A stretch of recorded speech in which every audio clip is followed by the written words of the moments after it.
Hey guys, my name's Hashem and welcome to Pushing Film. Today I want to have a short video discussion about the idea of brand loyalty. So we all have brands we love, brands whose products or services align with our own visions or productivity. Have a think about the brands that you have a sense of loyalty to, and how much of that loyalty is based on popular opinion or just reinforced by subconscious thoughts based on marketing. I grew up saying that Toyotas are the best cars, they're the most reliable, and I would always be recommending them. And it's probably just what I heard surrounding me while I was growing up. But I don't believe we should just be blindly loyal to any brand, especially not to the point where you automatically dismiss all the alternatives. I soon found out about a lot of other great car brands. And maybe when I was a kid, there was something like I just grew up playing Nintendo for most of my childhood. So when it came into around the high school years, I would just automatically be against all Sony PlayStation kids, and there was this sort of feud. Weird example, I know, and we're not kids anymore, but the thing is, I still see this type of mindset today. The assumption that a competing brand sucks is only holding you back. Just because I'm a Canon shooter, for example, I shouldn't be so loyal as to the point where I just say that Nikon sucks, or to be ignorant of the strengths and weaknesses of multiple brands. And the same thing comes to shooting film, whether I choose Kodak, Fuji, Lomo, or whatever. Be loyal to the results instead, to the suitability it has to you, or even to the feeling that you get working with that brand.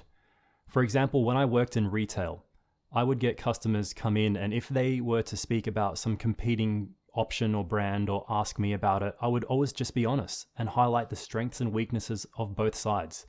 And if I actually felt that that competition, that option was better for them, I would recommend that to them and lose the sale. Because at the end of the day, they're going to appreciate that. And if they did appreciate that, that's going to keep them coming back in the long term when they did want something from the store that I worked for. And I know I feel the same way. If I, for example, go shopping for something and the salesperson just trashes the other brand and just says, no, you don't want to go with those guys, this is the best, that's likely to turn me off because it just shows their lack of knowledge and objectivity. So the way I see it, there are good and bad reasons to be loyal to a brand. Having that sense of community and belonging that you get from saying I'm part of Team Sony or AMD or whatever it is, it feels nice. But I shouldn't say something like iPhones suck just because I use an Android and I always have.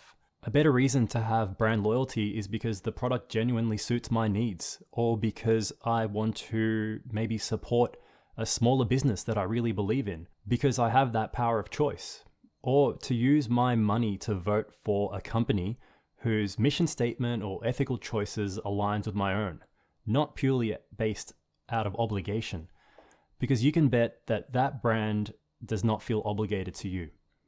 If they're doing well, they're probably synergistically working with other competing brands to their own advantage, and their loyalty lies in all their customers and in the numbers at the end of the day. Power comes in knowledge, and using that knowledge to find the tools that suit you best when they suit you best. Power also comes in collaboration and working together, interdependently with other brands, even if they're competing in the same field.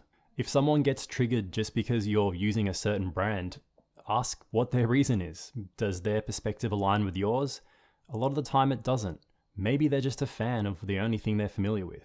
So, I hope that gives you something to think about. I've been enjoying making these style of videos, especially with the restrictions that we have here in Melbourne.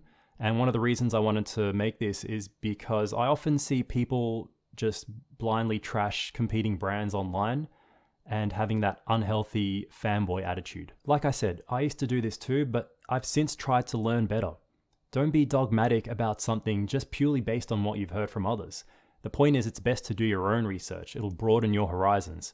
Whether it's you building your own brand and working together with others or having that point of view towards others, or when it comes to choosing brands that you want to support or work with. So again, I hope that gives you something to think about, and thanks for watching another episode of Pushing Film. I'll see you on the next one.